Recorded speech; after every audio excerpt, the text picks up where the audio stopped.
So WebinarTV is a media site dedicated to webinars. You know, one of the big problems with webinars is you don't know about them, right? Unless you're on the mailing list that got the mail list, you don't know that it exists. And sometimes you sign up and you forget about it and you miss it. Well, WebinarTV solves that because it is a global directory to every webinar in the world. Plus, if you want, you can one-click record any webinar.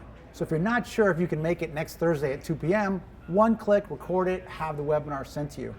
So webinar hosts get a lot more viewers because they can showcase their upcoming webinars and their past webinars, and webinar viewers don't have to be tied to their desk at 2 o'clock to catch the webinar. They can just one-click on the website, record the webinar, and have it stored in their personal library to watch when they want.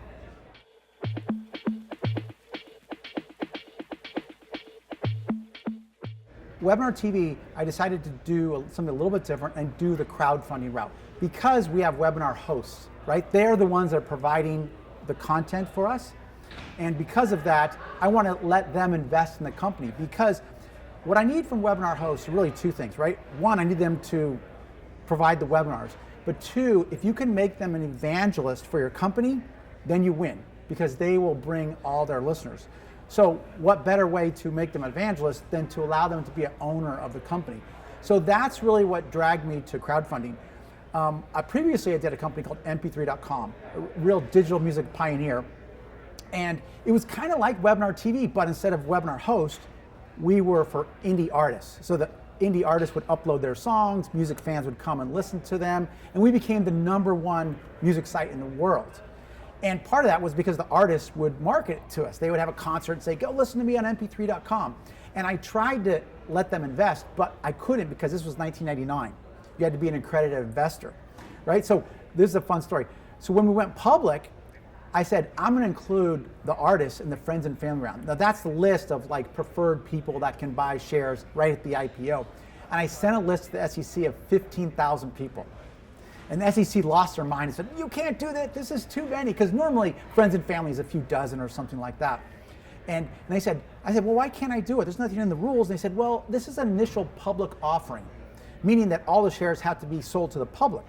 So I made the point like, why are the bankers the public, but the 15,000 artists that I gave you, not the public?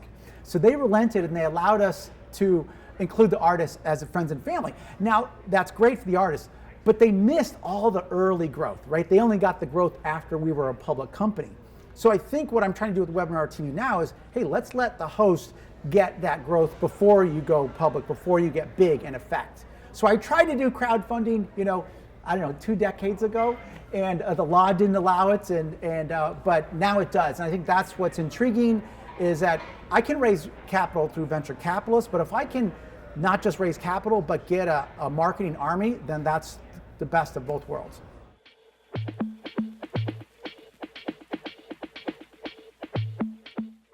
We're off to a good start. We just launched a month and a half ago, and we already have a catalog of about 60,000 webinars and about 24,000 webinar hosts.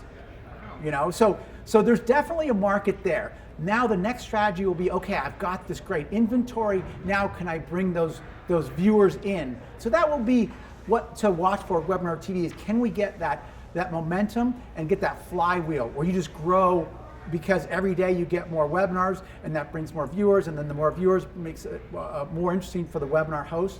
And that will be the milestones for us. Of course, we're gonna raise capital, but I'm not too worried about that because it's a B2C company. I've done this before.